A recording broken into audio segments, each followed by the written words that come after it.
안녕하세요.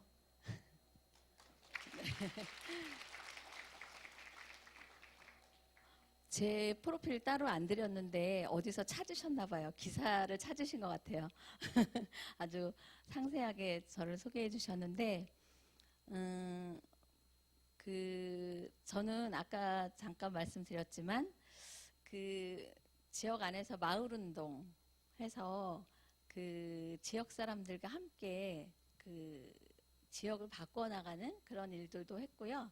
또 협동조합을 알면서 협동조합의 그 여러 가지 그 절차 그런 것들을 되게 중요하게 생각하면서 어쨌건 그 협동조합 운동을 펼치기 위한, 그러니까 퍼뜨리기 위한 운동도 되게 열심히 했고, 그리고 이제 한살림이라는 그 조직 안에서 또 열심히 그 친환경 먹을거리에 대한 운동을 굉장히 오랫동안 했습니다. 그래서 사실 오늘 제가 말씀드릴 거는 푸드플랜이란 이런 거다라는 개념을 제가 설명하기보다는 그 푸드플랜을 어떻게 완성시켜가면 좋을까 그 얘기를 좀 드리고 싶고요. 그리고 그것의 관점은 여기에 사는 한 사람 한 사람의 관점에서 만들어야 된다.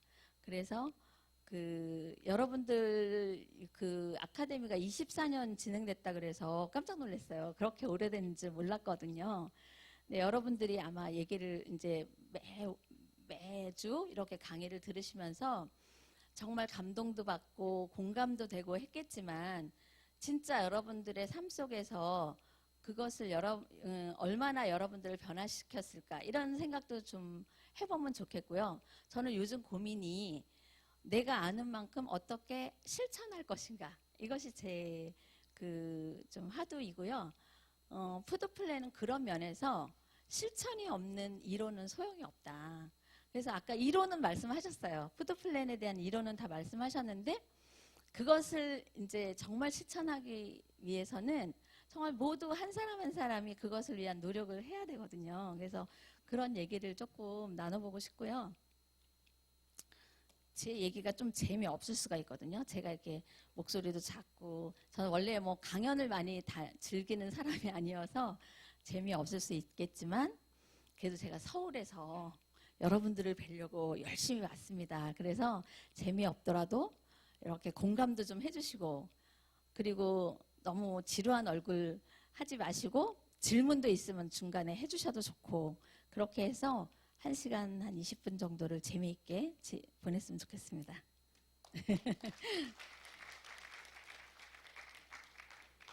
네, 이게 농특위 출범식이고요. 그 다음에 이제 그 대통령께서 농특위가 출범하고 나서 그 생산 현장을 찾아가서 모내기하고 찍은 사진입니다. 저것이. 그래서 한번 그 약간 상징적으로 넣어봤고요. 오늘 나누고 싶은 이야기는 우리나라 먹을거리 상황이 어떤가. 여러분들이 이런 얘기를 아마 막연하게 알고 계실 텐데 오늘 한번 약간 정리하는 의미에서 좀 보시면 좋을 것 같고요. 저는 우리나라 역사 안에서 오늘의 먹을거리, 오늘의 푸드플랜에 대한 이야기가 왜 나왔을까를 한번 되짚어보고 싶었는데 그것은 국가가 만든 건 아니라고 생각해요. 제가 행정이 만든 건 아니라고 생각해요. 그것이 시민사회 안에서 필요에 의해서 줄곧 어쨌건 그게 생산자와 소비자가 함께 해왔던 운동 속에서 오늘의 이런 운동이 만들어졌다라고 생각을 하고 그분들이 어떤 마음으로 그런 운동을 했는지 어떤 노력을 했는지 잠깐 보도록 하겠습니다. 이건 하나만 갖고도 사실 할 얘기가 많은데 이건 잠깐 이제 여러 가지 사례를 좀 얘기를 좀 해보겠고요. 그리고 농업특별위원회 농수산식품분과 이거는 먹거리 분과라고도 줄여서 얘기하는데요. 거기 활동 간략하게 소개하도록 하겠습니다.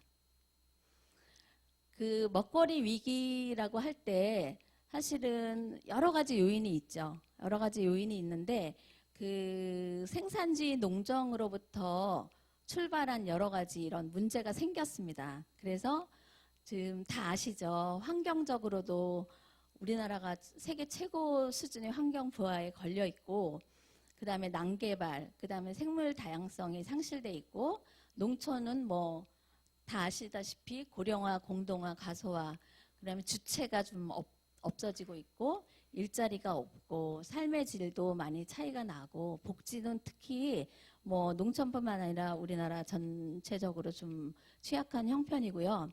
농업도 마찬가지로 가격이나 수급 불안, 성장이 둔화되고 아까 잠깐 이제 그 농협조합장도 말씀하셨지만 소비가 좀 잘 안 되고 있다. 이런 현상들이 지금 나타나고 있고 축산 위기 이런 것들로 인해서 굉장히 우리한테 위기감 같은 걸 많이 주죠. 그리고 먹거리 불안과 식생활이 왜곡돼 있고 먹거리 불평등이나 자급률이 점점 낮아지고 있는 이런 현상들이 어쨌건 생산 위주의 농정으로부터 나온 것이다라는 얘기를 좀 생각해 보면 좋겠고요.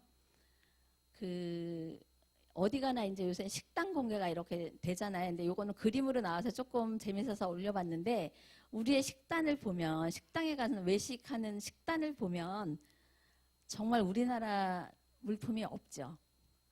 예. 근데 외식을 하면 특히 그렇게 되고요. 이거는 그 도시뿐만 아니라 아마 농촌 지역도 마찬가지가 아닐까 싶어요. 여러분들 외식 많이 하시나요? 네. 저는 오늘 여러분들한테 특히 말씀드리고 싶은 거는 여러분들부터 그 우리 농산물이나 그런 것들을 좀 먹기 위한 노력을 의식적으로 해야 된다. 그것이 뭐 여러 가지 홍보, 이제 우리 농산물 좋은 거예요. 홍보하고 그런 것보다는 한 사람이 실천하는 게 끼치는 영향이 굉장히 크거든요. 그래서 이런 그 식단은 사실 잘 알면 먹고 싶지 않잖아요. 근데 현실이 이렇거든요. 그래서 한번 제가 이걸 올려봤어요. 예. 정말 많죠. 전 세계 각국에서 오고 있고요. 수입이 정말 많은 나라인 것 같습니다. 우리나라는.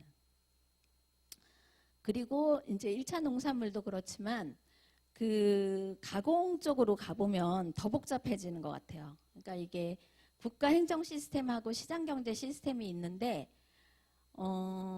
우리가 가공은 어떻게 만들어지는지 잘 볼 수가 없어요.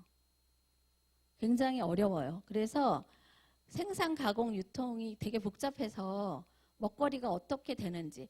그러니까 우리 이렇게 먹을거리 운동하는 사람 정도만 그 여러 가지 문제에 대한 문제의식이 있는데 딱 고기만 벗어난 그냥 일반 생활인들은 먹거리가 어떻게 유통되고 돼서 나한테 오는지 어떤 먹을거리를 내가 먹고 있는지 모르는 것이 지금 현재적인 그 상태인 것 같아요. 그리고 저도 이제 뭐 한살림이라는 그 유통과 생산을 같이 하고 있는 조직에 있었는데 규제와 그런 법률에 의한 그런 게 너무 심해서 사실 굉장히 어려워요. 식품 정책이 굉장히 까다롭거든요. 그래서 사실 이런 것들은 보이지 않게 그냥 지역 안에서 암암리에 이루어지고 있고 이것을 갖다가 판매를 하기에는 되게 어려운 상황.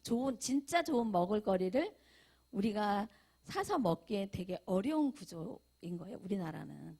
그래서 이런 것들이 지금 먹거리를 계속 위협하고 있다고 얘기해 드릴 수 있고요. 이게 제가 이제 최근에 본 자료 중에서 가장 이 긴 시간 동안에 나와 있어요. 식량 자급률이 곡물 자급률하고 식량 자급률이 가장 긴 시간 동안 나와 있는데 여기에서 요때 70년대, 80년대 요때를 보면 아주 급격하게 자급률이 낮아지는 걸 볼 수 있죠. 그러니까 그전에는 우리가 이만큼 달성을 했던 거예요. 예전에는. 우리도 농업국가잖아요. 그래서 이만큼 달성을 했었는데 요때를 지나면서 급격하게 이렇게 낮아지는데 이게 저희 나라뿐만이 아니라 세계의 흐름인 것 같더라고요. 세계에서 다들 먹을거리 운동이나 이런 운동을 시작한 걸 보면 다 80년대, 70년대 말부터 80년대에 이르러서 다 그런 운동들이 생겨났어요. 뭐 슬로우 푸드 운동이나 아니면 유럽에서도 먹을거리와 관련된 운동이 시작된 때가 이때라고 보면 될 것 같아요. 근데 이게 이때가 이제 그 세계적으로 보면 산업화가 진행이 되면서 농촌이 이제 자꾸 인구가 도시로 떠나게 되고 뭐 하여간 여러 가지 그런 문제. 아까 제가 처음에 그 나와 있던 그 생산 농정의 위기를 표로 보여준 것처럼 그때 그런 현상들이 시작된 거죠. 그래서 이제 급격하게 이렇게 자급률이나 식량 자급률이나 곡물 자급률 이렇게 떨어지게 된 것이 아닐까. 그래서 이런 것과 무관하지 않게 그때부터 우리나라도 운동이 시작되었던 것 같아요. 먹을거리 운동이. 그건 이제 조금 이따 제가 뒤에서 말씀드리도록 하겠습니다. 그리고 보면은 먹거리 미보장 인구가 이렇게 많이 있고요. 그리고 우리나라 먹거리 정책을 보면은 농림부, 식약처, 복지부, 교육부, 여성가족부 이런 데 다 먹을거리와 관련된 사업이 있음에도 불구하고 다 각자 진행이 되고 있어요. 근데 이거는 아마도 부처만의 문제가 아니라 그 지역도 마찬가지일 것 같아요. 그거 관련된 게 통합적으로 이렇게 진행되는 것이 아니고 다 각기 진행되고 있는 것 같은 느낌이 들거든요. 그래서 이런 것들을 어떻게 효율적으로 이렇게 통합적으로 운영을 해볼까?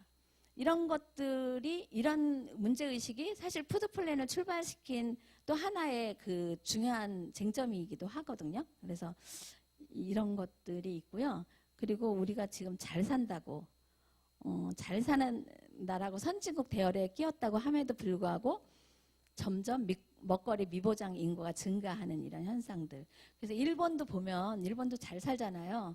그런데 굶는 아이들이 되게 많은 거예요. 여러 가지 이유로 돈이 없어서만이 아니라 여러 가지 상황에 의해서 굶는 아이들이 많아서 일본은 정책적으로 지역 안에 이제 학교 근처에 약간 어린이 식당 이런 걸 만들어서 아이들이 와서 먹고 갈 수 있는 밥을 먹고 갈 수 있는 공간들을 만들어요. 그런데 그게 매일 운영하는 데도 있지만 뭐 한 달에 한 번, 그러니까 여건에 따라서 약간 자원활동으로 이루어지기 때문에 여건에 따라서는 한 달에 한 번 주는 데도 있고 일주일에 한 번 주는 데도 있고 그래서 형태는 되게 다양한데 어쨌건 거기에 핵심은 아이들이 먹을 거리를 조금 챙겨줘 보자 이런 의도로 진행이 되는데 이거는 우리나라도 마찬가지고 사실 우리나라도 이런 것들을 좀 챙겨야 되는 시기가 온 것 같다 이런 생각이 들고요. 저는 이거 다 지금 아이디어 차원에서 말씀드리는 거예요. 군수님이 잘 들으시고 장수군에 뭐가 필요할까 이런 거 먼저 생각하시면 될 것 같아요. 먹거리 정책 그래서 이제 먹거리 정책의 전환이 필요한데요. 이게 이제 아침 식사 결식률 그 다음에 이제 이게 영양 섭취 부족률 이런 것들이 이렇게 도표로 나와봤는데요. 여기에서 요 도표는 아이들이 좀 어릴 때잖아요. 11에서 18이면 어릴 때고 요 때는 그래도 이제 청년 세대가 되면 결식률이 이렇게 더 높아지는 거예요. 그러니까 이때는 엄마들이 안 챙기고 엄마들이 챙김을 받고 싶어 하지 않고 뭐 여러 가지 이유가 있겠죠. 그래서 생각보다 대학생들이 밥을 굶는 경우가 되게 많거든요. 그러니까 아침뿐만 아니라 밥을 못 먹는 아이들. 근데 제가 그래서 어떤 회의에 가서 그런 얘기를 했어요. 대학도 좀 봐야 된다. 대학생들을 봐서 거기도 급식이 좀 들어가야 될 것 같다. 이렇게 얘기를 하니까 어떤 분들이 그러더라고요. 대학을 다니는데 무슨 밥을 챙겨줘요. 걔네들은 부자인데 그렇게 얘기를 하시는데 사실 우리나라처럼 대학 입학률이 높은 데가 없잖아요. 우리나라는 목표가 그냥 대학 가는 거가 많잖아요. 그래서 굉장히 어려운 환경에서 대학을 다니는 친구들이 많은 거예요. 그래서 이 친구들이 그냥 편의점 가서 두 끼를 이렇게 합쳐서 한 끼를 먹거나 그 돈도 없을 땐 굶는 친구들도 많아서 대학에 계신 교수님이나 뭐 그런 분들이 제가 먹거리 운동하니까 그런 아이들이 조금 먹을 수 있게 뭔가 제도를 마련하는 게 필요하지 않겠냐라는 얘기를 했거든요. 그럼 장성하고는 상관이 없겠지만 어쨌건 그게 이제 현실이라는 거예요. 저희 나라의 현실이고 그래서 저도 사실은 생각보다 대학생들이 굉장히 열악하구나라고 해서 깜짝 놀랐는데 어쨌건 그런 아이들이 우리가 생각하는 것보다 많다는 거죠. 그리고 뭐 이거 다 아시는 거겠지만 만성질환 유병률이 증가되고 잘못된 식습관 등으로 사회경제적 손실이 꾸준히 증가한다. 이게 결국은 이제 성인병으로 다 되는 거잖아요. 잘못된 식습관이 성인병으로 연결이 되는데 사실은 우리나라는 다 사후에 병이 생기고 나면 그때부터 병원을 다니고, 그러니까 나이가 들어서 노인이 되면 병원에 가는 게 일상이 되더라고요. 그러니까 한 고령자의 일상 중에서 병원에 가는 시간이 굉장히 많아요. 그런데 호주 같은 나라는 이제 약간 예방의학적 측면에서 사전 진단을 해서 문제가 발생이 되면 그거에 대해서 뭔가 국가가 처방을 하고, 그래서 그걸 사전에 병이 커지기 전에 고치기 때문에 사실은 그게 사회적 비용에 굉장히 주는 거거든요. 그래서 우리도 이제 지금쯤은 관점을 좀 이렇게 바꿔야 되지 않을까, 그런 생각이 좀 들기도 합니다. 이건 약간 여러분들한테 이제 도시의 어떤 뭐 여기의 문제는 아닐 것 같기도 한데요. 도시의 문제를 조금 얘기하는데 국내 배달앱 시장 규모가 이렇게 급성장을 하고 있어요. 어디 보셨죠? 텔레비전이나 다 보셨죠? 그래서 이렇게 이제 급성장을 하고 있고 음식 배달해서 먹는 서비스율이 한국이 제일 높아요. 이렇게. 예. 그래서 우리나라가 아까 소비가 안 된다고, 우리나라 농산물이 소비가 안 된다고, 식량 자급률은 그것뿐이 안 되는데 그것도 소비가 안 된다는 이유가 지금 엄청 심각하게 밥을 해먹지 않습니다. 근데 밥을 해먹지 않기 때문에 우리는 그러면 계속 간편식이나 그런 것들만 개발해야 되는가, 우리의 전략은. 그것에 대한 문제의식이 또 생기죠. 그런데 그렇게 가면 그러니까 그렇게 그냥 현실을 반영한 정책으로 계속 가면 제가 볼 때는 농업은 없어질 가능성이 많이 있어요.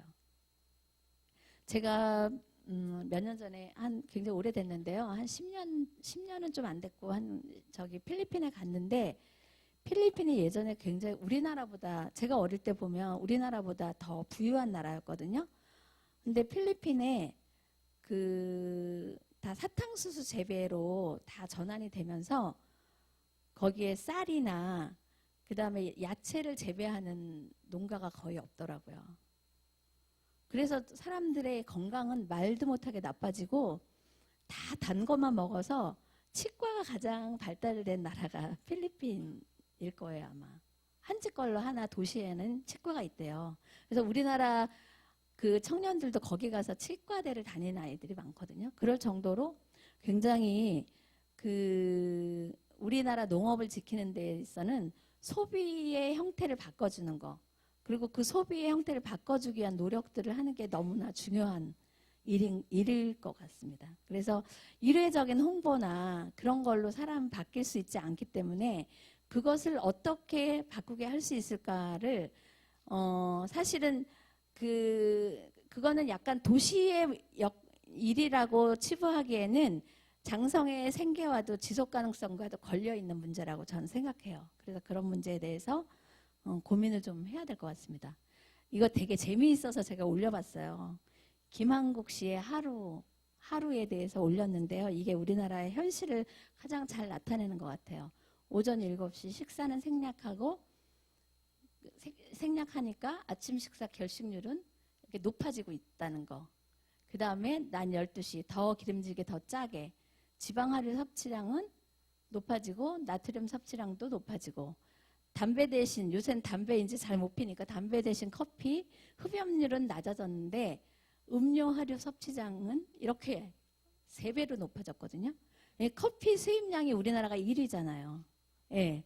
그래서 이렇게 높아지고 있고, 저녁 없는 삶, 저녁 식사 가족과 함께하는 비율 이렇게 낮아지고 있고, 스트레스는 폭음으로 풀어야 된다라고 해서 스트레스 인지율은 이렇게 높아지고 있고, 폭음률은 높아지고 있고, 그래서 11시에 보니까 작년보다 더 찐 것 같은데 걷기 실천율은 너무 늦었어, 낮아지고, 비만 유병률은 높아지고 이게 우리나라 현재인 것 같아요. 단적으로 한 사람의 어떤 라이프 스타일을 보고 우리가 판단할 수 있을 것 같은데 어쨌건 이게 우리 현실이라는 거예요. 여러분이 이게 다 지금 여러분의 푸드 플랜과 관계가 없다라고 생각할지 모르지만 저는 이런 것에 대한 폭넓은 이해가 없이 푸드 플랜을 생각하는 거는 굉장히 이렇게 근시안적이다라는 생각을 들어서 약간 폭넓게 제가 이렇게 해와 봤어요. 재미없으세요? 네, 좀 힘을 내서 들어주세요. 이거는 가장 최근에 나온 그 자료인데요. 우리나라 사람들의 그 관심 분야 우선순위가 좀 바뀌었다고 나왔어요. 그러니까 2019년 여기 이제 요 회색이 2014년이고 요게 2019년인데요. 2019년에 1위가 여전히 이제 그 식품하고 외식이고 2위가 주거하고 가구가 이제 2위고요. 세 번째가 예전에는 의류였거든요. 두 번째가 의류였나 해가 그런데 세 번째가 금융하고 보험으로 이제 바뀌었어요, 순위가. 근데 이것은 다시 말하면 저는 이게 이제 관심이라는 게 뭐 좋아서도 있겠지만 이걸 다시 생각해 보면 위기를 느끼는 거 아닐까. 먹을거리에 대해서 되게 위기를 느낀다. 그래서 내가 먹는 것에 대해서 관심이 어쨌건 생기는 것. 그리고 금융하고 보험도 우리가 미래가 너무 불안하다. 그래서 잘 모아야 된다. 그래서 줄일 수 있는 게 무엇일까 생각할 때 사치스러운 의류를 줄인다. 이렇게 생각할 수 있을 것 같아요. 이건 제 해석이긴 하지만 어쨌건 그럴 수 있을 것 같아요. 그래서 이렇게 그 라이프 스타일이 변화하면서 사람들의 사고도 점점 바뀌고 또 이거보다 한 어젠가 그저쯤에 기사 나온 거를 보니까 실제로 사람들이 실생활에서 줄일 수 있는 것이 의류라고 나왔대요. 그래서 그 돈을 지금 줄이고 있어서 의류 업계도 이제 되게 힘든 그런 상황인 것 같더라고요. 세계 먹거리 정책 동향을 보면요.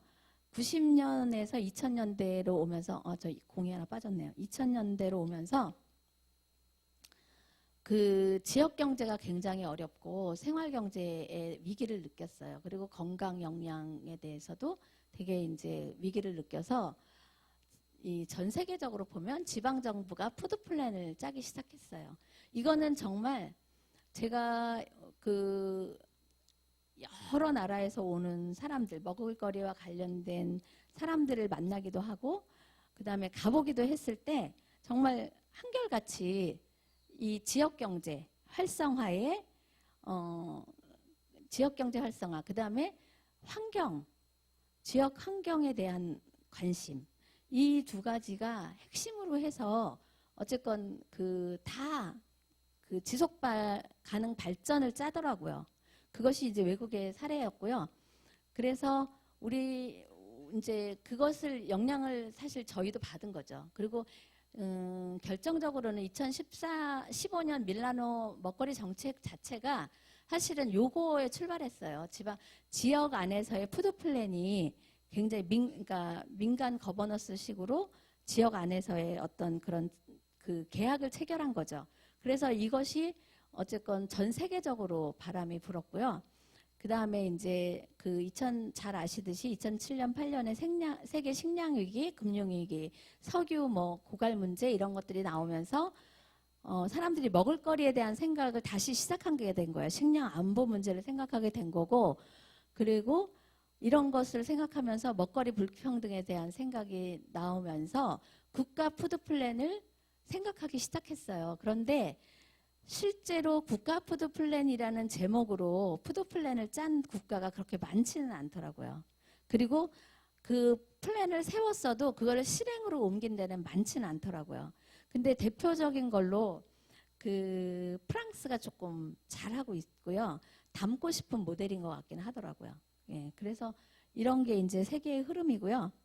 그 다음에 조금 더 이제 그 사람들이 생각을 하기에는 이게 한 나라 안에서 지방 정부와 그 다음에 국가 푸드 플랜을 짜는 걸로는 미래가 보장되기가 좀 불안하다, 더. 그래서 국제적인 협약을 통해서 조금 더 이런 것들을 확실하게 해야 되겠다라고 해서 국제 협약이 조금 늘어나고 있어요. 그런 선상에서 이제 밀라노 먹거리 협약도 약간 국제적인 협약이 될 수 있겠죠. 그래서 어쨌건 이걸 통해서 빈곤, 경제, 사회 불평등, 환경 파괴 등 지속적으로 이렇게 지속 가능한 발전을 위협하는 요소들에 대해서 국제 협약을 통해서 이런 것들을 조금 완화해보고 보완해보자 이런 생각을 하고 있어요. 그렇지만 여전히 한쪽에서는 신자유 중심의 IMF나 WTO 체제는 지속이 되고 있다는 게 우리가 맡고 있는 그 현상인 것 같습니다.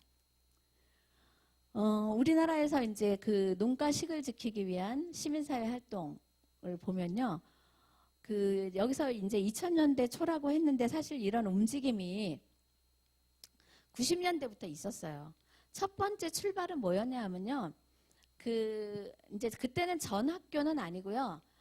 그 약간 사립초등학교에서 급식이 시작됐었거든요. 근데 그때 사립초등학교 아이들한테 어떤 걸 주나 하고 이제 관심 있게 봤더니 그 쌀을 왜 우리가 이렇게 그 다음을 위해서 이렇게 보관해 놓잖아요. 그래서 묵은 쌀을 이제 이걸 처리하는 방식으로 학교로 빼내는 거예요.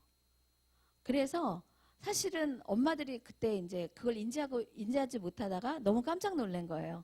아니, 아이들한테 가장 좋은 걸 먹어야 되는데 쌀이 그랬어? 그런 거에서 문제의식이 시작이 돼서 사실은 이제 갑자기 그 내용이 퍼지면서 굉장히 전국적으로 학교 급식법 개정하고 뭐 지원 조례 만들고 이런 것들을 되게 열심히 했고 친환경 급식이 정치적 이슈로까지 등장하게 된 것이 사실은 우연은 아니었어요. 굉장히 오랫동안 지난하게 시민사회에서 이런 것들을 그 질을 높이기 위한 노력을 했고요. 2000년도에 제가 서울시에 있는 학교를 다 이게 표본 조사를 했어요. 저만 한 게 아니라 이제 몇 사람이 그룹이 돼서 유치원부터 초, 중, 고 다 이렇게 조사를 했는데 그때 너무 깜짝 놀란 게 식재료의 반 이상이 수입품이었어요.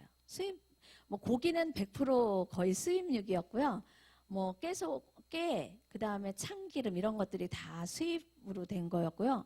그래서 사실은 오늘날의 이런 푸드 플랜을 하고 로컬 푸드를 얘기하고 이러기까지는 사실 이런 운동이 없었으면 그런 소비를 지향하지 않았으면 없었던 일이 될 수 있었어요. 그런데 정말 열심히 시민사회 안에서 그것을 알고 그래서 그때 조사할 때 한 가지 또 했던 게 뭐냐면 아이들이 환경 관련 질병을 얼마나 앓고 있나 그래서 환경 관련 질병이 있는가 없는가 체크만 했는데 그 관련 질병을 앓고 있는 아이들이 뭐 비염해서 다 이렇게 포함해서 50%가 됐어요.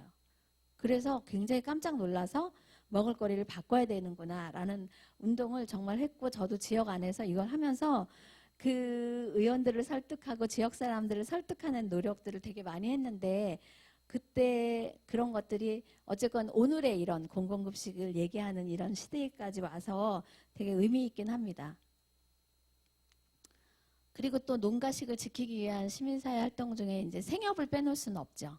아까 이제 잠깐 저기서 차 마시면서 생협 얘기를 잠깐 했거든요. 근데 그 생협이 가장 빠르게 생긴 데가 정농회라고 알고 있는데 정농회가 몇 년에 만들어졌는지는 저는 확실하게 모르겠고요.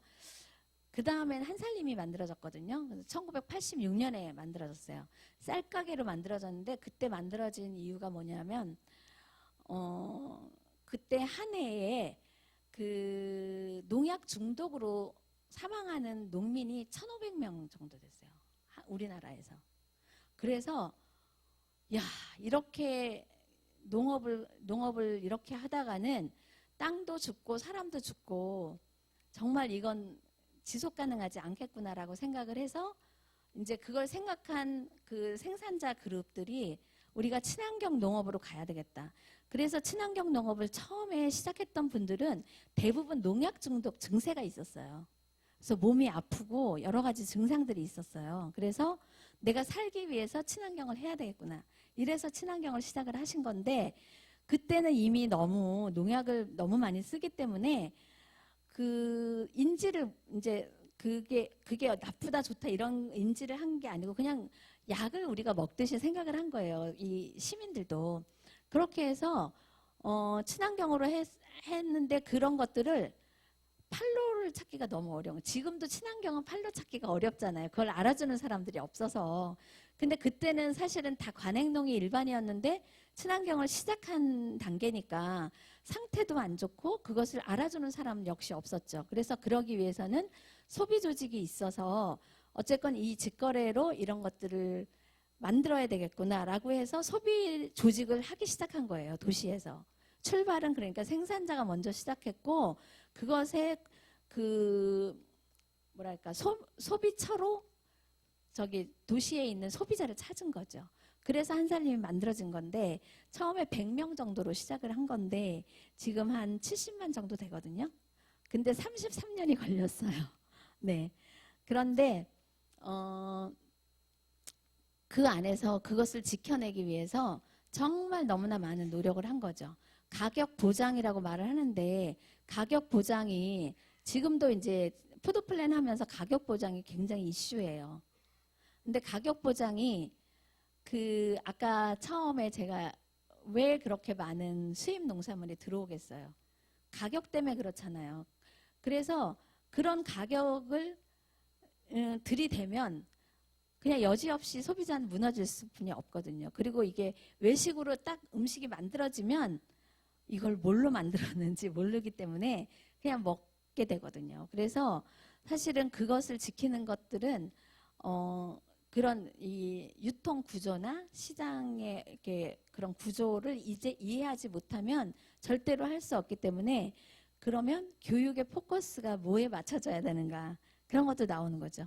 끊임없는 교육을 통해서 그거 시장의 유통 과정 그 다음에 생협의 원리 이런 것들을 공부해야만 되는 거거든요. 그래서 어쨌건 그런 것들을 되게 열심히 하고 그 다음에 이제 가격이 시장의 가격이랑 너무 차이가 많이 나면 또 그걸 먹고 싶어도 참 먹기가 어렵기 때문에 그런 것들을 약간의 그 완충작용으로 기금을 만들어서 어쨌건 그것을 서로 보완해주는 이런 것도 오래 지나면서 만들고 하여간 고민 끝에 만든 제도들이 되게 많거든요. 그래서 여러분들이 그 생산자 소비자가 같이 한다. 그리고 그것을 생산자한테는 가격 보장을 해주고 소비자한테는 안전한 먹을 거를 공급한다. 이런 원리에 대해서 그냥 쉽게 되는 게 아니기 때문에 굉장한 고민이 필요하고요.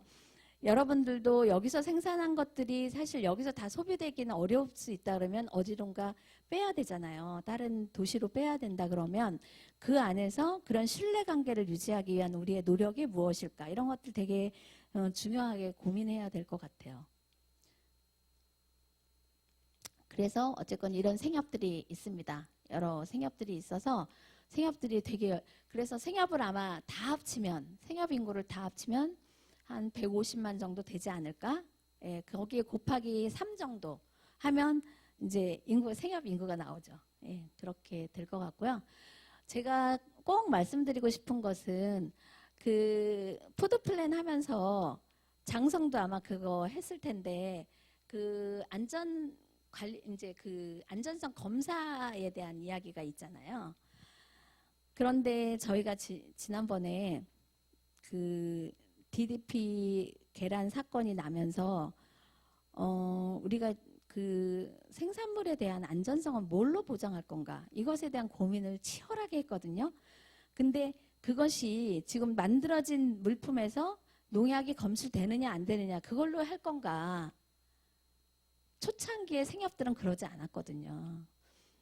저는 제가 생협에 푹 빠지게 된 이유 중에 하나가 뭐였냐면 내가 먹는 농산물에 대해서 정보가 확실히 나한테 주어지는구나. 그러니까 뭐였냐 하면요. 여름에 배추를 키우는데 저는 이제 배추는 한번 키워보긴 했지만 배추가 자라는 그 원리를 잘 모르는데 배추를 키울 때 그 여름에 너무 날이 더우면 걔네가 다 녹아내려가지고 배추가 모양이 만들어지지 않거든요. 그러면은 갈등이 생기는 거죠. 우리는 친환경을 해야 되는데 그러면 친환경을 하기 위해서 녹아서 없어지더라도 계속 우리의 원칙을 고수할 것인가 이런 거 고민하다가 아주 약하게 정말 그 친환경에서 가장 약한 허용되는 것들을 만약에 거기다 쳐서 배출을 살리는 거예요. 그러면 그 내용을 소식지에서 어김없이 조합원한테 알리는 거죠. 날에 뭐 원인이 이런 원인으로 이런 성분의 농약을 몇 해 쳤습니다. 이렇게 와요. 그래서 처음에는 저는 그런 농사를 모르니까 이게 뭐지? 그리고 가만히 생각을 해보니까 나한테 너무 좋은 정보를 주는 거예요. 그래서 사실은 농약을 치는 건 안 좋지만 사실은 농산물을 먹고 싶잖아요. 그러면 최소한 걔네들이 살아갈 수 있도록 우리가 아프면 약을 먹듯이 그런 정도의 농약은 필요하겠구나 라고 해서 먹는 거거든요. 그래서 저는 사실은 그런 그 지나는 과정이 신뢰를 만들어가는 거고, 제가 한살림에서 한살림의 물품을 그냥 다른 거 가격도 살피지 않고 뭐도 살피지 않고 우선적으로 먹을 수 있는 그렇게 조합원이 되는 것 같아요. 그래서 사실은 이제 이거는 저번에 그 살충제 계란 사건 이후에 친환경 농업 정책 회의에서도 얘기가 된 거지만 과정을 통한 인증이라는 것에 대한 이야기가 지금 많이 나오고 있거든요. 근데 과정을 통한 인증이 무조건 그냥 과정을 통한 인증이다라는 선언이 있는 게 아니라 그 과정을 또 어떻게 만들 것인가, 그것이 되게 문제죠. 근데 사실은 계란을 보면 그 DDP 나왔던 계란이 자라난 환경은요 정말 그지없이 좋은 환경이었어요. 걔네들이 정말 건강하게 땅에서 다 뛰어놀면서 좋은 거 먹고 자란 거였는데, 그게 나왔다는 이유로 걔네들 다 죽였어야 됐잖아요. 예, 살처분 했어야 됐잖아요. 그런데 그것을 이제 그거는, 그리고 그분은 아무것도 안 했는데 어쨌건 예전에 했던 그런 것이 땅에 있다가 나온 거잖아요. 걔네들이 쪼아먹는 습성 때문에. 그러면은 사실 그걸 어떻게 해소할 건가. 그리고 닭이 자라는 환경이 너무 다 다르거든요. 근데 그런 안 좋은 환경에서 자란 닭들도 안전성 검사에서 검출이 안 되면 그걸 안전하다고 말할 수 있는가. 그러니까 우리가 실제로 그 농작물이 자라고 그런 생산물이 자라는 현장을 알면 그런 판단은 하지 않을 것 같아요. 근데 그걸 모르기 때문에 하는 거거든요. 그래서 생협에는 이런 게 있어요. 자주관리, 자주점검. 그래서 생산자들끼리 자기 스스로 자기 농작물에 대한 그 기록을 합니다. 그리고 그 소비자들이 가서 그렇게 잘 이행하고 있는지 점검을 합니다. 그래서 그런 과정을 통해서 이거는 이 정도 선으로 되었구나 라고 확인하고 저희한테 공급을 하거든요. 그러니까 외국의 인증은 이렇게, 유럽의 인증은 이렇게 되어 있어서 그것을 나중에 이제 이렇게 안전성 검사를 통해서 보면 농약이 나오는 빈도수도 있어요. 전혀 제로는 아닌데 그거는 여러 가지 요인에서 나올 수 있다는 거죠. 그래서 과정만 확인이 되면 그건 인증을 할 수 있는 그런 체계로 가는데, 저는 푸드 플랜을 하면서 지역에서 그런 고민을 정말 해야 된다. 그러고 그런 그 신뢰받을 수 있는 과정을 어떻게 만들 것인가, 그것도 고민을 해야 된다. 이런 생각이 들어서 어쨌건 이거를 제가 조금 넣어봤고요. 처음 들어보시는 내용은 아니죠. 이거 저기 과정을 통한 인증이라는 것에 대해서. 그래서 이 문제를 조금 고민해 봐야 되는 거고요. 그 다음에 우리밀이 지금 굉장히 이제 그 사용이 좀 저조해서 늘어나고 있진 않아요. 막 생산량이 막 늘어나고 있진 않은데 우리밀도 결국은 시민들이 살렸거든요. 다 출자금 내가지고. 그래서 없어져가는 그러니까 우리밀하고 수입밀하고 가격 경쟁이 전혀 될 수가 없어요. 가격 차이가 너무 많이 나서. 그렇지만 그래도 이것은 우리나라 그 밀을 살리는 건 의미가 있다 해서 사실은 이거 굉장히 국민적인 운동으로 했죠. 그래가지고 우리밀 살리기 운동도 지금 우리밀이 살아있고 지금 이것을 어떻게 조금 더 적극적으로 사용하게 할까, 이것들을 고민하고 있는 시점인데 어쨌든 이런 운동도 시민들이 하기 시작했습니다. 그리고 사회로 확장된 밥 운동도 끊임없이 하죠. 그래서 아까 이제 그 먹거리 미보장 인구가 많다고 했는데 아주 그 미약하지만 생협들은 이런 운동을 굉장히 열심히 하고 있어요. 사회적 먹을거리를 위한 급식 운동. 그리고 이제 이웃과 나누는 밥 운동, 그다음에 뭐 지역에 있는 밥상 공동체 운동, 그다음에 북한에 이제 굶을 때 북한에 쌀을 보내는 운동들 되게 많이, 그러니까 그 제목이 뭐였냐면 그래도 밥은 먹어야 된다. 이런 걸로 이제 모금 운동 해가지고 쌀을 직접 보내기도 하고요.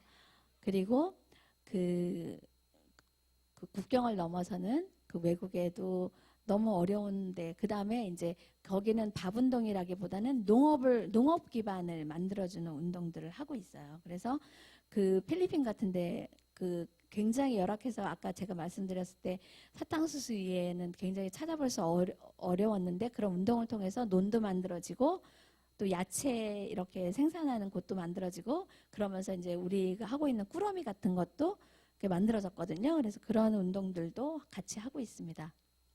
그리고 GMO 완전 표시제, 소비자 권리 선언, 이것도 시민들이 하고 있죠. GMO 완전 표시제는 그 사실은 그 지역에서 해야 돼요. 농업을 하는 데서는 정말 저걸 해야 돼요. 그러니까 GMO 종자가 들어오기 시작하면 그 농업은 망합니다. 예, 그래서 저거는 정말 그 농업을 위해서라도 꼭 지켜야 되는, 알려줘야 되는 정보이기도 할 것 같습니다. 지금부터는 약간 그 몇 가지 이제 재미있는 이야기를 공유할 텐데요. 과천에 가면은 협동조합으로 마을 카페 통이라는 게 있어요. 여기가 이제 식당인데요. 협동조합으로 만들었어요. 그래서 자본금 모으고 또 다 이제 역할을 맡아가지고 이렇게 하고 있거든요. 그래서 식당, 맨 처음에 식당으로 시작했지만 식당이 이제 안정이 되면서 그 안에서 카페도 하면서 인문학 강좌, 주역 공부 모임, 그 다음에 어학 공부 모임 이런 것도 하고, 그 다음에 이제 그 사회적 경제 물품들을 또 코너에서 만들어서 같이 팔기도 하고 이렇거든요. 그래서 제가 이제 몇 년 전에 이거를 그 어디 가서 이런 사례를 얘기해 주기 위해서 갔는데 정말 재밌었어요. 이렇게 만들어져 있는데 그 실제로 가면 조금 여기 약간 정신없죠. 이 물품이 찍혀 있어서. 그런데 이제 실제로 가면 생각보다 넓고 되게 재미있는 공간이에요. 그래서 통이란 뜻이 저런 거예요. 투게더 오가닉 네트워크 그로스. 예, 그렇게 해가지고 통이라는 게 지금도 운영이 되고 있고요. 그래서 저는 지역 안에서 이런 것들이 만들어지면 되게 재밌겠다. 사회적 경제 영역으로 이런 것들이 만들어지면 여기에서는 뭐 내용은 되게 다양하게 많이 할 수 있잖아요. 그래서 이런 구상을 해보면 좋겠다라는 생각으로 올려봤고요. 예, 식단 이런 것들이 있어요. 여기는 요 밥상은 기본으로 있으면서 이제 저렇게 이태리식 요리라던가 이런 것들이 좀 있어요. 그래서 저녁엔 술집이고 낮에는 밥집이고 예, 그렇게 운영이 되고 있고요. 한번 서울에 가시면 가보세요.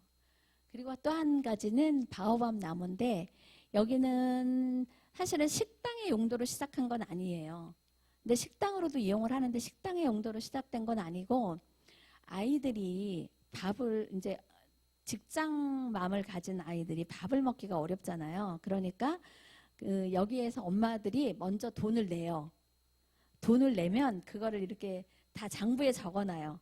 그러면 아이들이 학교 끝나고 이모 그러고 들어오더라고요. 가보니까 그래가지고 나 뭐 먹을 거예요. 그러면 이제 차려주면 거기서 밥을 먹고 가는 거죠. 여기는 되게 안전한 거잖아요.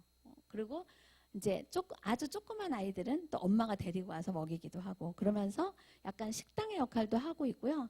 그래서 이것도 굉장히 좋은 아이디어예요. 근데 이제 이게 2층에 있다 보니까 아까 통은 2층에 있어도 술집으로도 하고 그래서 많이 알려졌는데 여기 바오밥 나무는 사실 되게 자리 잡기까지 오래 걸렸고 지금은 이제 좀 괜찮다는 얘기는 들었는데 어쨌건 꾸준히 굉장히 오랫동안 노력한 곳이에요. 그래서 아이들이 이렇게 와서 같이 먹고 여기 장부예요. 저게. 그래서 이렇게 까나가는 거예요. 돈을 넣으면 이렇게 까나가는 거. 이게 사인도 하고 뭐 이래가지고. 그래서 재미있는 것들이 근데 사실은 이게 소소하지만 되게 재밌잖아요. 그래서 이런 것들을 지역 안에 이렇게 구상해 보면 좋겠다 이런 생각이 들고요. 두머리 부엌이라는 것도 있어요. 이게 남양주에 있는데요. 그 여기는 뭐냐면 생산자들이 남는 물품, 이렇게 약간 못생긴 물품들 있잖아요. 이렇게 팔고 이렇게 못생겨서 처지는 것들을 여기에 와서 식재료로 이용하기도 하고 되게 싸게 이렇게 덕용으로 팔기도 하고 하는 곳인데요. 되게 재밌어요. 다 이렇게 수제품 만들어서 이렇게 팔기도 하고 맥주도 수제 맥주 만들어서 이렇게 거기서 먹을 수 있고 그래서 이제 조그만 공간인데 되게 재밌게 그리고 이렇게 돌아가면서 사람들이 이렇게 운영하고 그래서 여기도 개인이 하는 게 아니고 약간 협동조합식으로 그렇게 하는 거여서 되게 재밌는 곳이에요. 그래서 한번 시간 되면 가시면 좋겠고요. 여러분들이 지금 이제 공공급식 뭐 이렇게 다 급식 운동 하는데 이 학교협동조합 얘기 들어보셨어요 혹시? 학교협동조합은 왜 시작이 됐냐면요. 학교에서 우리가 그 급식 운동은 했는데 학교 안에 그러니까 매점이 있잖아요. 그 매점에 있는 물품은 정말 싼 물품, 어디에서도 볼 수 없는 물품이 굉장히 많이 들어가 있고 거기에 그 물품들은 그 먹을거리 외에도 되게 안 좋은 물품들이 들어가 있거든요. 근데 우리가 급식 운동을 하다 보니까 이쪽은 빼놓은 거예요. 근데 실제로 아이들은 여기서 굉장히 많은 걸 먹고 있더라고요. 그래서 처음 시작한 이게 학교협동조합을 처음 시작한 데가 복정고예요. 성남 용인에 있는데 여기에서 친환경 빵을 좀 공급하면 좋겠다라고 해서 이제 빵을 여기에 넣으려고 여기에 넣는 협동조합에 넣는 물품들은 다 이익이 안 남아요. 왜냐하면 가격 경쟁에서 생협 물품이 너무 비싸다고 느낄 수 있어서 여기는 이익이 안 남는데도 이거를 아이들한테 좋은 거 먹이려고 이걸 시작을 한 거예요. 그래서 지금 학교 협동조합이 전국에 굉장히 많이 생겼어요. 예. 그래서 이게 이제 과정이 되게 복잡하긴 한데 어쨌건 이게 생겨가지고 이 빵이 들어가면 처음에는 아이들이 안 먹죠. 맛이 없다고. 친환경 빵이. 그래서 들어가기 전에 이 친환경 빵은 어떻게 만들어졌고 여러분들이 왜 이걸 먹어야 되고 이거 교육을 하면 먹는 거예요. 그래서 아이들이 이제 먹을거리를 좀 바꿔가는 그런 운동들을 했습니다. 그래서 사실은 이제 여기 장성의 상황은 잘 모르겠는데 이 협동조합도 만들면 이게 굉장히 할 일이 많아요. 지역 안에서 어쨌건 조금 순환하는 구조로 여기 좀 좋은 먹을거리 많잖아요. 그런 것들로 할 게 많을 것 같아요. 그런데 이제 아까 저도 처음에도 말씀드렸지만 우리나라의 이런 그 친환경 농업 운동은 생산자들이 먼저 시작을 했다라고 했는데 제가 이제 속해 있는 환경농업단체연합회 지금은 사실은 뭐 여러 가지 단체가 많이 생겨서 환농연이 그렇게 뭐 적극적인 역할을 많이 하고 있지는 않은데요. 이게 이제 되게 다양한 생산자, 소비자 단체가 다 들어가 있으면서 그 친환경 농업을 위한 여러 가지 제도나 법들 그런 거 되게 많이 만들었어요. 그래서 그 생산자들이 하는 뭐 생협운동이나 이런 거 외에도 사실은 제도를 만드는 가장 많이 만든 단체이기도 해요. 그래서 이런 것들이 굉장히 열심히 농업을 지키기 위한 운동들을 했죠. 그래서 이번에 이제 농특위가 만들어지면서 사실은 예전에 농특위, 이번이 이제 우리나라 역대의 3번째 농특위거든요. 근데 이제 2번째까지의 농특위는 사실 굉장히 전문가 중심이었어요. 그래서 그 농특위를 마치고 나면 굉장히 훌륭한 문건들이 굉장히 많게 만들어지죠. 근데 그게 사실은 적용이 되는가 안 되는가랑은 사실 별도로 굉장히 좋은 내용 생산은 많이 됐다고 하더라고요. 그래서 이번에 농특위가 뜰 때 가장 중심에 뒀던 것은 현장에 있는 사람들이 들어가야 된다, 많이. 그리고 그 행정만이 사무국을 구성하는 게 아니라 민간의 사람들이 들어가서 사무국을 같이 구성한다, 막 이런 원칙들이 있었어요. 그래서 저도 사실 현장 사람으로서 저희 농특위에 들어가게 된 거고요. 현장에 있는 사람들이 되게 많이 들어왔는 게 좀 약간 다른 점이고요. 그래서 그 농특위가 출범을 하게 됐습니다. 그래서 4월에 출범을 했고요. 그 다음에 그 분과들이 만들어진 거는 그 7월 달에 이렇게 만들어졌는데 어쨌건 4월 달에 아까 이 사진 보여드린 것처럼 이렇게 만들어졌고 앞으로도 이제 과제는 많지만 여러분들과 같이 만들어 간다고 저는 생각하기 때문에 그냥 농특이가 알아서 하겠지가 아니라 같이 여기에 좋은 의견을 내고 그런 것들이 되게 필요할 것 같습니다. 그래서 이렇게 이제 구성이 되어 있어요. 농업분과위원회, 그 다음에 농어촌분과위원회, 농수산식품분과위원회라고 해서 여기서 이제 핵심 의제는 공익형 직불과 가격 및 경영 안정, 제도 개선을 농업분과위원회에서는 지금 추진하고 있고요. 그 다음에 농어촌분과위원회는 농어촌 정책혁신, 농어촌 사회혁신, 그 다음에 농수산식품분과위원회에서는 푸드플랜 관리체계, 먹거리 기본권. 제목은 아직 확실하지 않은데 어쨌건 지금 지역 안에 푸드플랜이 진행이 되면서 국가의 역할은 무엇인가라는 것을 저희가 조금 고민하고 있습니다. 그래서 아직은 뭐 여기서 이렇다 올해는 사실은 그걸 그 국가 체계를 만드는 거는 시기적으로 너무 짧아서 어려웠고요. 지금 현재는 지금 진행되고 있는 지역 안에 푸드플랜을 조사하고 평가해서 거기에서 나온 그 내용들을 가지고 어떻게 조금 보완할 것인가, 그리고 그 안에서 국가는 무엇을 할 것인가, 이런 것들을 생각하기로 했고요. 이제 12월 18일 정도면 최종으로 보고서가 나올 예정입니다. 그래서 그걸 하고 있는데 제가 장성 걸 봤어요. 저는 장성에는 오지는 못했는데 장성 걸 봤어요. 그랬더니 장성은 정말 그 가능성이 많다. 왜냐하면 군수님이 이렇게 관심이 많으시잖아요, 일단. 그리고 또 이렇게 열심히 담당자가 없어요. 엄청 과가 열심히 하고 있고 또 농협도 열심히 하고 있고 그래서 저보고 가보라 그래서 제가 그때 왔던 거예요. 여기를 한번 보면 좋을 거다라고 해서 왔는데 거기서 좀 아쉬운 게 민이 빠져 있더라고요. 시민이 많이 안 보여요. 그래서 제가 이제 오늘 우리나라 농업을 지킨 것은 결국은 시민사회다라고 얘기했는데 그런 것처럼 시민들이 같이 하지 않으면 이것이 지속 가능할 것인가에 대해서 군수님도 바뀌고 열심히 하는 공무원도 바뀌고 뭐 농협도 관심이 없어지고 그러면 어떻게 될 건가 이런 이제 근데 사실 그걸 지키는 건 민이거든요. 여담으로 하나 얘기를 해보자면 제가 도봉구에 살아요. 근데 도봉구에서 태어난 건 아니고요. 제가 이제 거기를 아이들이 어릴 때 들어갔어요. 그래서 살았는데 거기서 제가 아까 처음에 말씀드린 것처럼 마을운동 열심히 하고 제가 뭐 거기 도봉구에서 한 일이 되게 많습니다. 그래서 많이 했는데 그래서 네트워크도 잘 만들어놓고 사람들 관계도 굉장히 끈끈하고 해서 사실은 이사를 해야 될 수 있는 상황이 여러 번 있었어요, 제가. 그런데 결론을 얘기하면 제가 이걸 다 버리고 떠나기가 어려운 거예요. 이런 관계 네트워크를 떠나기가 어려운 거예요. 이게 사회적 관계잖아요. 네. 그래서 사실은 저는 도시 안에서 살면서 진짜 지금은 조금 제가 이제 그 연합대표, 서울대표를 하면서 제가 지역에서 많이 살긴 하지만 약간 잠을 자는 곳이고 사람들을 긴밀하게 일상적으로 만나진 않은데 일상적으로 제가 만날 때는 제가 어느 날 갑자기 막 뛰어나가서 나가보니까 제가 아무것도 안 가지고 나갈 때가 있잖아요.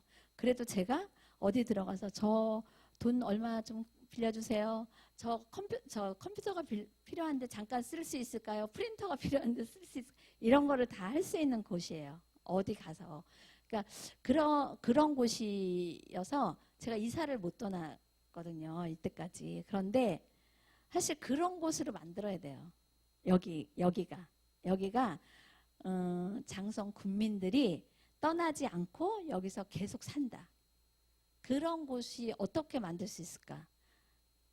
그러니까 그거는 한 사람 한 사람의 사람을 두고 생각해 봐야 될 거예요. 근데 제가 이번에 유성을 갔었어요. 그 푸드플랜 점검을 하러 유성을 갔는데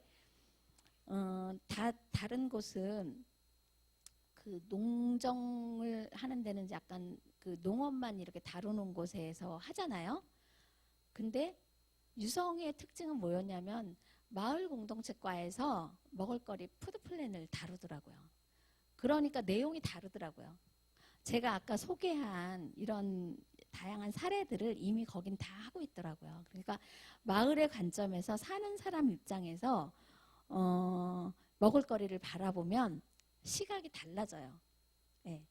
그래서 그 여기에 사는 사람들이 어떻게 먹을거리와 관련돼서 활동을 하게 하고 그렇게 할까라고 생각을 하면 굉장히 활기 있고 재밌어지거든요. 그러면 되게 지역이 활기 있어지거든요. 그래서 그 도봉 같은 경우에는 되게 젊은 사람들도 많이 들어와요. 예, 많이 들어와서 같이 살고 그런 게 굉장히 활발하고 세대 간의 격차도 없이 이렇게 소통도 잘 되고 그러는데 그런 노력들에 대해서 조금 더 고민을 해야 되지 않을까 이런 생각이 들어서 제가 약간 좀 지루할 수도 있지만 다른 이런 사례들을 좀 소개했어요. 그리고 여기 먹거리 기본권은 이제 아까 말씀드렸듯이 어떻게 모두가 그런 그 보장받을 수 있는가, 먹거리에 대해서 보장받을 수 있는가를 가지고 약간 좀 제도적으로 만들어 봐야 되겠다 이런 생각을 좀 하고 있어요. 그래서 이제 제가 뭐 말로는 다 설명을 드렸어요. 그래서 푸드 플랜이 지금 어떻게 그 되고 있는지를 보고 그런 것을 분석해서 국가 먹거리 종합계획을 수립할 예정이고 먹거리 관련 법령 제도 분석을 통해서 먹거리 생산에서 소비에 이르기까지 선순환 체계 방안을 마련한다. 이것이 이제 저희가 해야 될 당면한 과제입니다. 그래서 국가 먹거리 정책의 4대 목표를 보면 이렇게 있어요. 먹거리 정의, 먹거리 공공성, 지속가능 먹거리 체계, 한반도 식량 계획. 근데 이거는 사실 지금 쉽지 않을 것 같고요. 지금 상황에서는 요 세 가지가 이제 정책을 이제 좀 고민해야 되는 농특위 안에서 이것도 뭐 놓치지는 않고 있지만 어쨌건 이걸 중심으로 조금 많이 얘기가 될 것 같아요. 그렇게 하고 있고요. 지금은 이제 그 먹을거리만이 아니라 지역 그러니까 농어촌 사회 안에서 그 마을 안에서 어떻게 사회적 경제로 그런 사회적 경제 내용을 만들어 갈 것인가 이런 것들을 되게 그 다른 분과에서도 고민을 하고 있는데 아까 말씀드렸듯이 그렇게 다양한 그 활동거리를 만들면 그 안에 자연스럽게 그런 것들이 순환되지 않을까 이런 생각을 합니다. 그래서 제가 이제 그 오늘 핵심의 키워드는 기존의 사고대로 평가하고 구상을 하면 새로운 게 나오기는 참 어렵다. 그리고 바뀌기는 어렵고 그게 되풀이 될 거다라고 생각을 하고요. 그 이제 새로운 패러다임으로 사고를 해야 된다라고 생각을 해요. 그래서 저는 이제 유성구의 그런 아까 마을과에서 그렇게 마을자치과에서 그런 걸 하는 것 자체가 굉장히 새로운 아이디어잖아요. 그러니까 굉장히 잘 되고 있다는 생각을 했거든요. 근데 사실은 이제 그 지금 40몇 개 지자체가 그 똑같은 형식으로 진행이 되는 건 용역을 줘서 용역을 받아서 그것대로 어떻게 할까를 고민하다 보니까 이 지역만의 특성이나 지역에 사는 사람의 특징이나 이런 것들은 좀 많이 빠져 있다는 생각이 들거든요. 그러니까 이 지역에 있는 사람들이 어떤 것이 고민이고 현상이 어떻고 이런 것을 잘 파악을 해야지 거기에 맞는 그리고 그 사람들이 재밌어하는 그런 것들을 만들 것 같아요. 그래서 그런 패러다임 전환을 위한 그런 어떤 그냥 이렇게 무슨 회의 구조 아니고 회의 구조에서 딱딱하게 얘기할 것이 아니라 편한 자리에서 계속 이렇게 편한 대화 속에서 아이디어가 많이 나오잖아요. 그런 얘기를 많이 할 수 있는 기회가 있으면 좋겠다.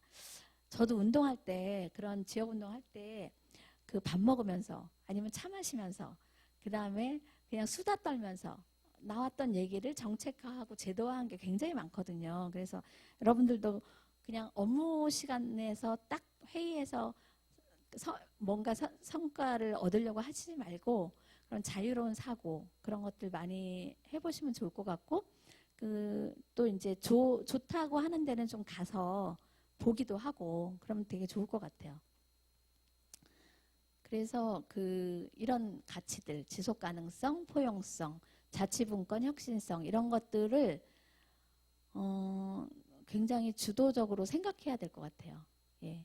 그래서 제가 아까 말씀드렸지만 지속 가능성이 그냥 구호로 그칠 수도 있어요. 지속 가능성 그거는 저기다 갖다가 그냥 어디 높은 이 가치로 놓고 그 다음에 여기선 다르게 할 수 있어요. 근데 우리가 지속 가능성이 지금은 그 핵심 키워드잖아요. 비전이잖아요. 그러면 지속 가능성에 대한 생각을 꾸준히 하셔야 돼요.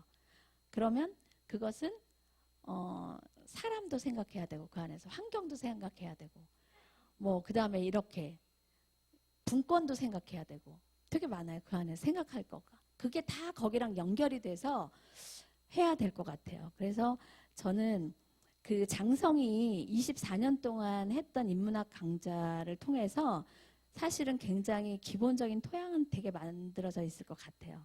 그런데 그것을 그렇게 아는 것과 실행의 차이는 굉장히 크거든요. 근데 그것을 현실적으로 실행하기 위해서 우리가 어떻게 가치를 지키면서 그런 걸 현실적으로 지켜낼 것인가. 이런 것들은 끊임없는 고민 속에서 나온다고 생각해요. 그리고 현장을 파악하는 데서 나온다고 생각해요. 그래서 이런 것들을 조금 적극적으로 생각하셨으면 좋겠다. 이거는 뭐 너무나 잘 아는 내용이시잖아요. 이렇게 규모와 전문화 경쟁력이 있었던 것을 계획 생산하고 다품목 생산하고 안전하게 생산하는 그런 체계로 바꿔야 돼서 사고를 이렇게 바꿔야 된다. 그래서 전업농으로서의 대농만 생각하는 것이 아니라 작은 중소농들도 생각하고 먹거리는 상품이 아니다. 필수재, 공공재이다. 그래서 필수재, 공공재로 되기 위해서는 그러니까 농민들도 농업을 하시는 분도 마찬가지예요. 필수재와 공공재로 생각해 달라 얘기하려면 그것을 위해서 가장 그 합리적인 그 합의가 뭔가 원칙이 뭔가 그런 거에 대한 얘기도 해야 되는 거죠.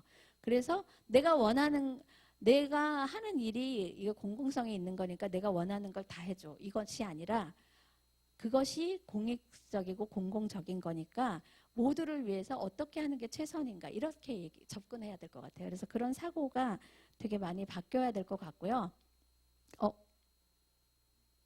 제가 막 눌렀어요. 예. 그래서 이제 이렇게 계획적인 공급이 가능하면 공정한 가격도 줄 수 있고 이 공정한 가격이 어려운 환경이 되면 그러면 이거는 우리는 어떻게 그걸 해줄 건가 맞춰줄 건가 이런 것도 고민거리거든요. 사실 중요한 고민거리거든요.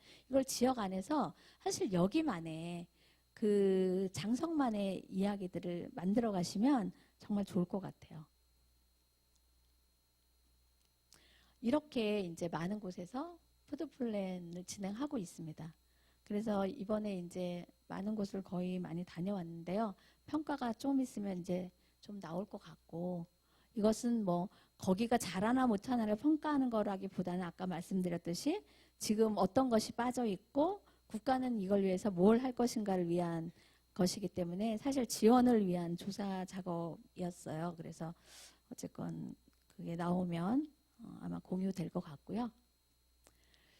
그래서 지역 순환형 사회 경제망 구축 이런 것들을 이제 생각해야 되는데 제가 작년에 시애틀에 갔었어요. 그때 이제 GMO 때문에 갔었는데 가는 김에 좀 다른 걸 더 보자 해가지고 킹 카운티를 갔었거든요. 거기 인접해 있어서 갔는데 거기가 이제 지금 그 지역 순환 경제를 고민하면서 환경을 걱정하면서 일자리를 걱정하는 그러니까 지금 다 그게 핵심 이슈거든요. 그런 회의를 계속 진행하면서 진행했던 게 성공 사례가 뭐냐 하면 사료공장을 만들었더라고요.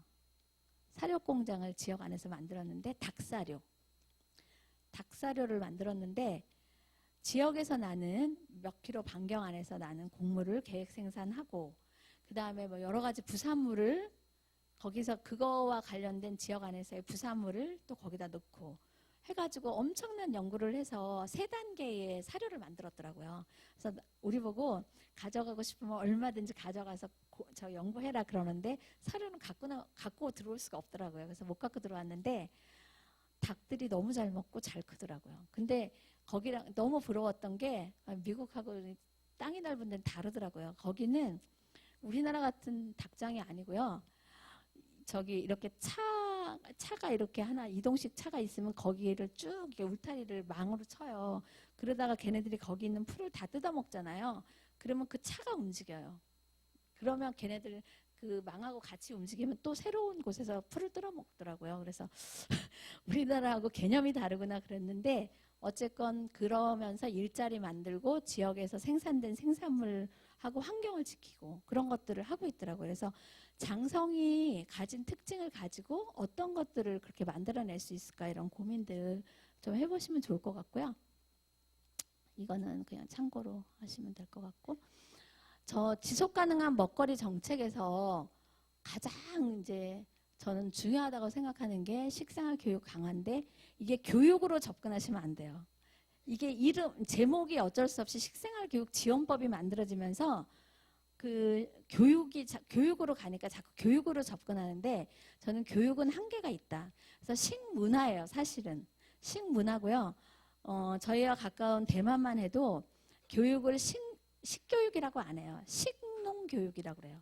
그래서 농업과 먹을거리를 떨어뜨리지 않거든요. 근데 우리나라는 유일하게 먹을거리와 농업을 떨어뜨려서 먹을거리가 농업과 연결되어 있다는 생각을 하지를 못하더라고요. 그래서 이거는 저는 식문화라고 생각을 하고 이게 어릴 때부터 이렇게 습입되지 않으면 커서 뭔가 바뀌기는 어렵다. 그래서 이게 체질화되지 않으면 우리나라 농업의 미래는 없다라는 생각이 들어요.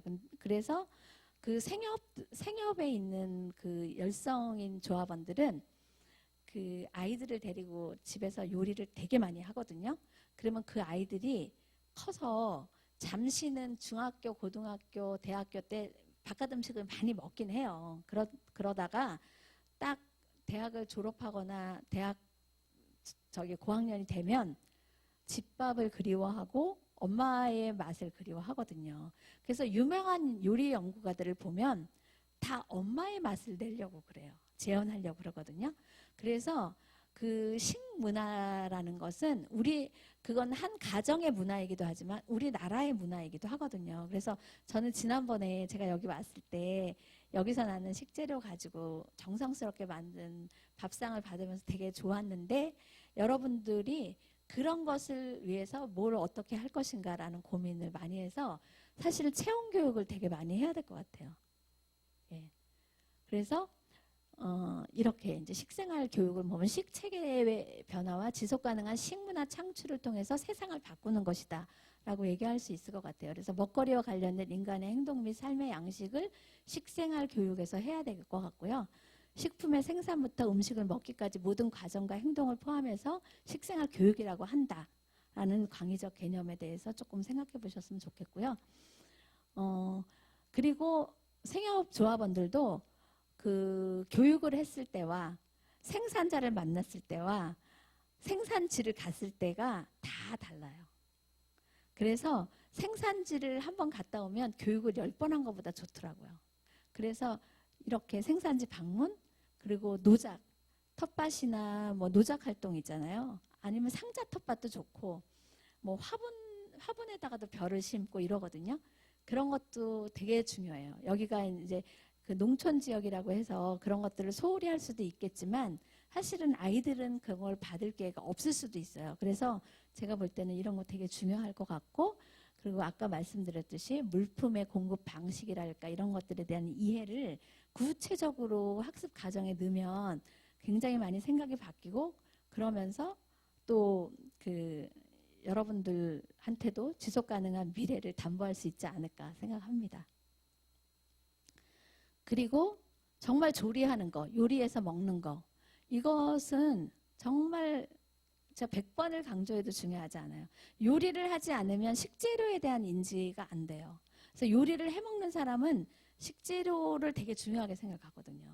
그래서 조리해 먹는 거 제가 그 그 군대 갔을 때 우리 애가 군대 갔을 때 거기 갔어요. 그랬는데 거기에 하나같이들 다 오면 거기 휴게실에서 아이들이 그 냉동식품 사다가 전자레인지에다가 이렇게 넣었다가 빼는데 그게 막 김이 모락모락 나는 비닐을 꺼내서 찢어서 먹더라고요. 근데 어렸을 때부터 제가 해준 거 먹고 제가 이렇게 얘기하는 거 듣고 했던 우리 아들은 그거는 안 하더라고요. 그래서 저는 그것을 어릴 때부터 가르치는 거, 이런 것들이 되게 여러분들의 역할이기도 해요. 그리고 농업에 대해서 많이 이렇게 도시에 가서 알려주는 거, 이런 것들 되게 중요한 거라고 생각합니다. 요리를 우리나라가 너무 안 해서 제가 이거 한번 넣어봤거든요. 우리나라가 지금은 이거보다 아마 더 낮을, 몇 년 전 자료인데요. 지금은 이거보다 더 낮을 거예요. 저렇게 우리나라가 되게 낮아요. 요리하는 시간이 짧아요. 그래서 우리나라 식문화가 사실은 많이 없어지고 있는 거예요. 우리나라 식문화를 사람들이 너무 좋아하고 사실 여행 오는 것의 상당 부분이 그거인데 그것이 많이 사라지고 있는 것, 이런 것들도 사실 문제인 것 같고요. 지속 가능한 먹거리 정책으로 이제 계속 여러분도 아시겠지만 그러니까 계획 생산, 책임 소비하는 먹거리 체계가 너무 중요하고 이런 것들을 통해서 그 먹거리 정책을 할 수 있겠다라고 생각을 하고요. 어쨌건 사회적 취약계층 농식품 바우처 지원 제도 같은 것도 로컬 푸드나 이런 거랑 연결해서 해보면 좋겠다. 그래서 돈으로 주는 사업이 최고 나쁜 사업이고 간단한 사업인데 제일 나쁜 사업인 것 같아요. 그래서 전 돈으로 주는 사업보다는 실제로 이렇게 그 사람의 삶에 영향을 미칠 수 있는 방식에 대한 고민들을 조금 해보면 좋을 것 같고요. 이거는 이제 여러분들한테도 저한테도 늘 필요한 건데 내가 어떻게 하고 있나, 내가 어떻게 하고 있느냐는 주변에 말하지 않아도, 내가 굳이 설명하지 않아도 보여진다. 그래서 여러분들이 정말 장성해서 하고 싶은 거면 내가 먼저 해야 된다. 그러면 이렇게 보고 이렇게 따라오거든요. 꼬마가 따라오듯이. 그리고 이건 문화다. 이렇게 하는 건 문화다.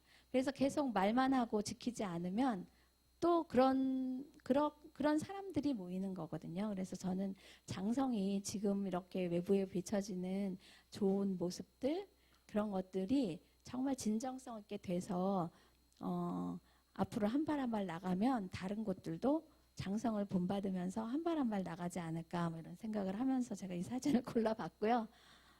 네, 그래서 소비자와 생산자가 함께, 민간이 함께 농업과 먹거리의 문제를 해결하고자 하는 것이 농특위의 역할이기도 하고 지금 저의 어떤 원이기도 하고 여러분들의 또 소원이기도 할 것 같습니다. 감사합니다.